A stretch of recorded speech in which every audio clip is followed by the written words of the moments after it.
Los chilenos dijeron no al texto de una nueva constitución para su país.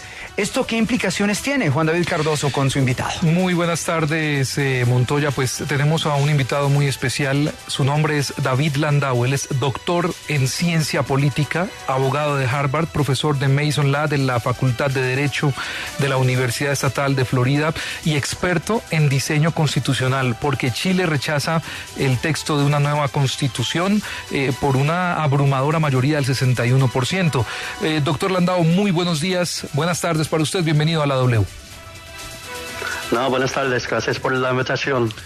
¿Cuál fue el motivo para que los chilenos rechazaran esta propuesta, profesor?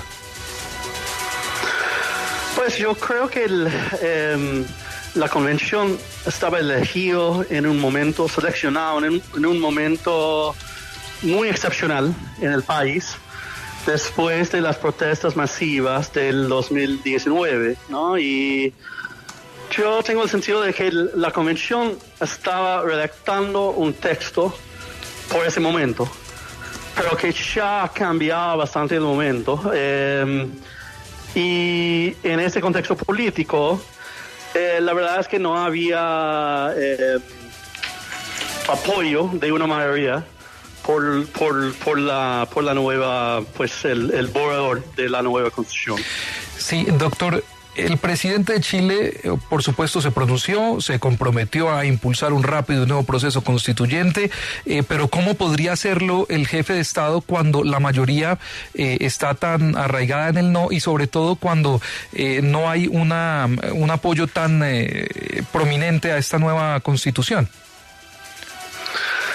Pues yo pienso que había dos mensajes distintos, ¿no? Que había un referéndum, un plebiscito de entrada hace más que un año, que para mí el mensaje básico fue que la gente allá sí quería una nueva constitución. Y eso estaba aprobado por una mayoría muy amplia, ¿no? De casi como 80% de la población. Creo que el mensaje de ayer fue un poco diferente, que la gente sí quería una constitución, pero no quería la propuesta de esta convención. Entonces, para mí me parece que todavía hay espacio redactar un nuevo proyecto, pero que se necesita hacer más el resultado de un consenso. Había, por ejemplo, algunos partidos políticos casi excluidos por los resultados de la elección en la primera convención. Y lo más importante fueron los partidos de la derecha, ¿no? Pero también algunos del centro, de la antigua concertación. Y entonces yo creo que sí sería posible tener algún tipo de segunda convención en que había una representación más amplia de la población y las tendencias políticas de Chile. Exactamente cómo va a pasar, no sabemos, ¿no? Es seguro que es un contexto ahora muy complejo después del rechazo. Doctor, y históricamente, después de tantos proyectos, ¿dónde cree que fue el punto de quiebre en el que la Constitución chilena pudo ser una constitución fallida? ¿Y a quién podría responsabilizársele ese fallido constitucional en Chile, históricamente hablando? Pues creo que es muy compleja, ¿no? Yo he escrito y yo pienso que el proyecto actual fue un proyecto en algún sentido objetivo razonable, que refleja bien las tendencias centrales de neoconstitucionalismo en la región y el mundo. Había, por ejemplo, algunas ideas centrales del borrador de Chile, que fueron también ideas centrales de la Constitución de Colombia en el 91, como el Estado Social de Derecho. Pero yo creo que el contexto político fue más o menos el problema, que fue casi un problema estructural. No fue, por ejemplo, con un margen tan amplio, no fue un problema de la campaña, por ejemplo, algo así. Fue más un resultado del contexto político en que la convención no refleja todas las tendencias políticas de la población de Chile.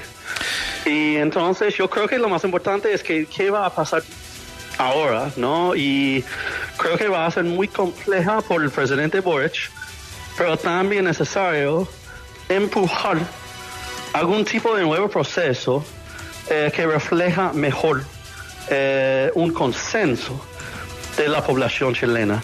Yo no sé si sea posible, pero eso tiene que ser la clave.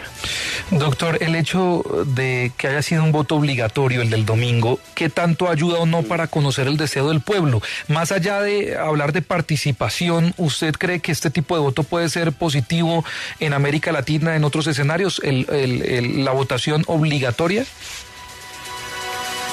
Yo creo que sí, yo creo que fue una ventaja, ¿no? La participación fue muy alta en la elección.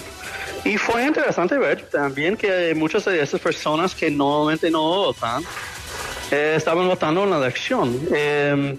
Y tenía una visión muy clara desde un juicio, una tendencia por el rechazo, ¿no? Y entonces yo creo que sí, yo creo que sería conveniente en otras elecciones en la región también, sí. Usted, que es un experto, doctor, en el tema constitucional, en el diseño constitucional, en la teoría constitucional, ¿cuánto cree que tarde el presidente o las personas que estén a cargo de hacer una nueva constitución o algún proyecto nuevo para cambiar la constitución, cuánto cree que pueda tardar ese proceso nuevamente?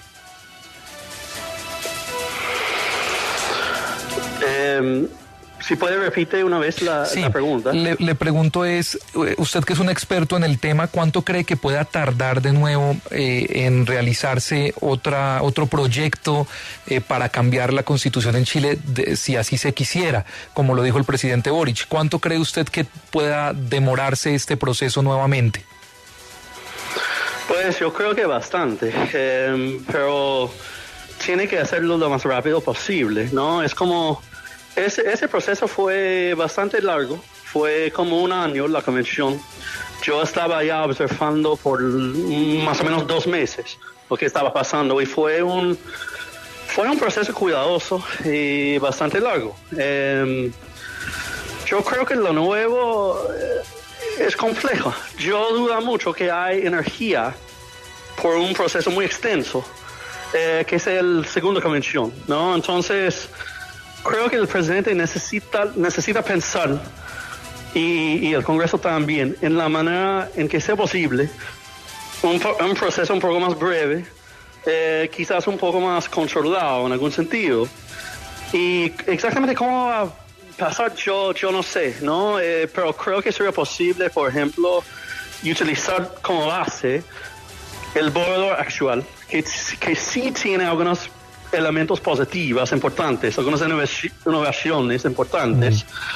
Y quizás también sería posible por esa ruta tener un proceso un poco más